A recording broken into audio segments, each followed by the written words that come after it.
uma falta de sintonia, uma comunidade cristã com outra, alguns adeptos acabavam entrando em choque com outros adeptos, tal. E ele resolve didaticamente recorrer, ele era muito criativo, ele resolve recorrer à metáfora do corpo para sensibilizá-los, né?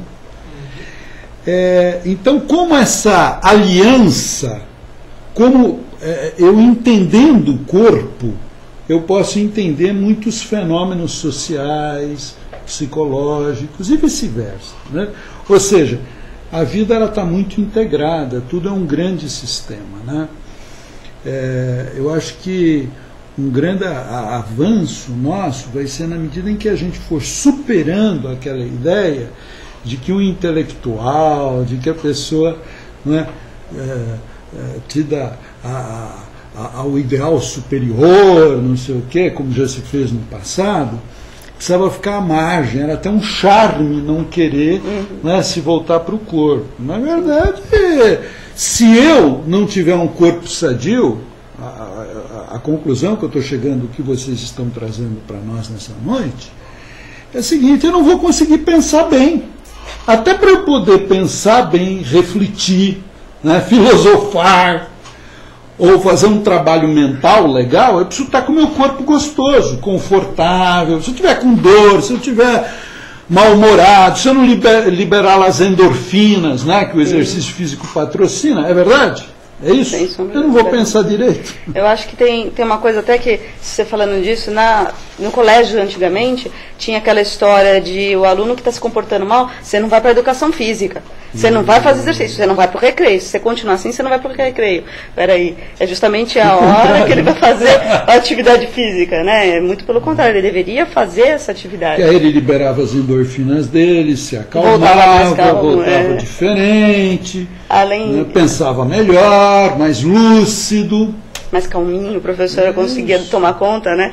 Tem estudos hoje até com criança que mostra que há um benefício na matemática, há benefícios na leitura após uma atividade física. Então não tem justificativo um professor ainda dizer isso, né? Perfeito. E muitas vezes a proibição, ou por um dado período o pai em casa proíbe o seu filho de fazer um exercício, ir para a escola de esportes, porque ele não foi bem na escola.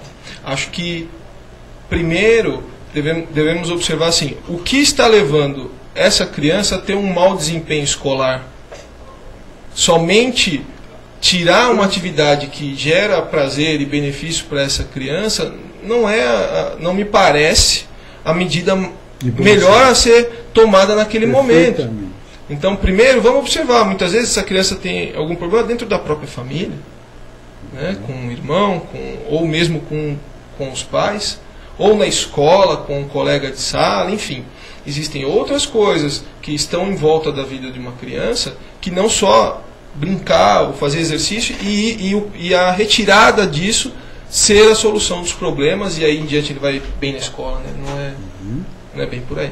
Muito bem, excelente. Muito bem, vamos para uma nova questão que eu acho que também vai ser muito importante para as pessoas. Vamos agora nos centrarmos um pouco especificamente na memória. Na memória. Como que o exercício físico, talvez a gente vai ser um pouquinho até redundante, mas tudo bem. Como que o exercício físico ajuda a memória? Da mesma forma com que ele ajuda a cognição, né? Ele, dentro da cognição, a gente faz a análise em todos os âmbitos, né? Quando a gente estuda isso, a gente avalia as funções executivas, que é a maneira com a qual ele lida com os problemas, que é a maneira com a qual ele vai agir perante o mundo, avalia a parte de atenção, né? E avalia a memória, que são coisas distintas. Mas todas elas sofrem o mesmo tipo de influência da atividade física, que são aquelas mesmas hipóteses. Quer dizer, então, eu estando com esses hormônios de forma adequada, eu estando com os neurotransmissores lá funcionando bem, a neurogênese funcionando, que você explicou, eu, de alguma forma, tendo uma estimulação dessas funções cognitivas satisfatória, claro que a minha memória vai ter um desempenho Sim, sem dúvida. bom. Né? Mesmo porque, às vezes, se coloca muito que é problema de memória, quando, às vezes, é um problema de atenção e concentração. As funções estão todas juntas. Né? Bastante comum uma pessoa achar que ela está com problema de memória, ou às vezes já começar a ficar preocupada com Alzheimer, com aquelas demências, e na realidade, às vezes, é só um problema de atenção. Às vezes é só uma questão do dia a dia, está tão cheio de problemas, tão cheio de coisa, que não está conseguindo dar atenção àquelas coisas que precisa fazer, e não é um problema propriamente de memória, às vezes é só porque está tão ansioso perante as coisas que precisa fazer, que é só um problema atencional. Vocês colocaram, e você particularmente, Viviane, trouxe aqui à baila essa questão do menino lá na escola, né, que deveria fazer o exercício e tal, em vez de dizer, não vai na aula de educação física. Eu estava pensando, relacionando com a memória, que muitas vezes nós temos uma criança, ou um adulto, ou um idoso, com problema de memória, e às vezes o que ele está tendo é uma ansiedade muito grande, né, que está afetando a atenção e concentração dele. E talvez até se ele tivesse um trabalho corporal, físico, que ele pudesse jogar essas tensões, não é? Experimentar um relaxamento, ele podia diminuir essa ansiedade, a atenção e concentração dele melhorar e provavelmente ele ter uma performance de memória muito melhor, né? Muito bem. Walter, basta a pessoa fazer uma caminhada no parque ou tem que ir para uma academia? Como que é esse negócio? Parque ou academia? Bem, pensando em qualidade de vida, então o indivíduo que não tem nenhuma atividade e ele se motiva a iniciar uma atividade física. Então ele começa a fazer as suas caminhadas no parque. Isso já vai, de alguma forma, dadas as medidas para cada pessoa, como ela realiza essa caminhada, vai trazer algum benefício sim, né? A Organização Mundial de Saúde, o Colégio Americano de Medicina do Esporte, que é um órgão muito respeitado na nossa área, eles colocam que, para quem não faz nenhuma atividade, a caminhada, no mínimo 3 vezes por semana, até 5 vezes, 30 minutos ou mais, elas podem trazer benefícios cardiovasculares, respiratórios.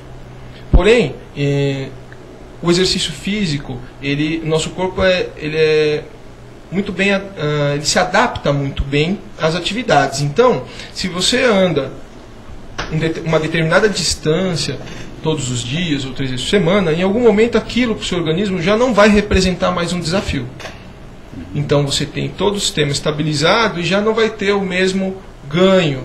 Isso é muito comum também com perda de peso. As pessoas, quando começam a fazer exercício, perdem rapidamente 2 quilos, 3 quilos. E aí depois, nos meses seguintes, perdem 1 quilo, tem mês que não perde e fica preocupado. O que tem que ser feito é uma adequação da sessão de treinamento para que ele continue no ritmo e mantendo e conseguindo os benefícios daquela atividade. Claro que na academia nós temos muito mais recursos.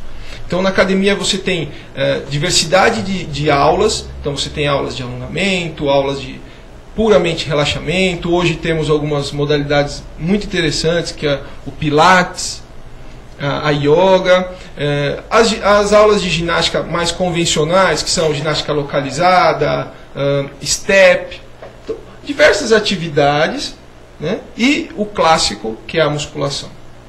Então isso dá uma variedade de estímulos. Nem todo o exercício físico ele vai gerar a mesma resposta. Os benefícios que se obtém com o exercício de força, que é levantar peso, e peso a gente pode falar de 1 quilo, né? Muitas pessoas assustam com a palavra levantar peso. Tudo bem, fazer um exercício contra resistência. Pode ser 1 quilo, 2, 10, isso varia. Vão lhe dar benefícios diferentes de você fazer uma corrida de 40 minutos, sistematicamente.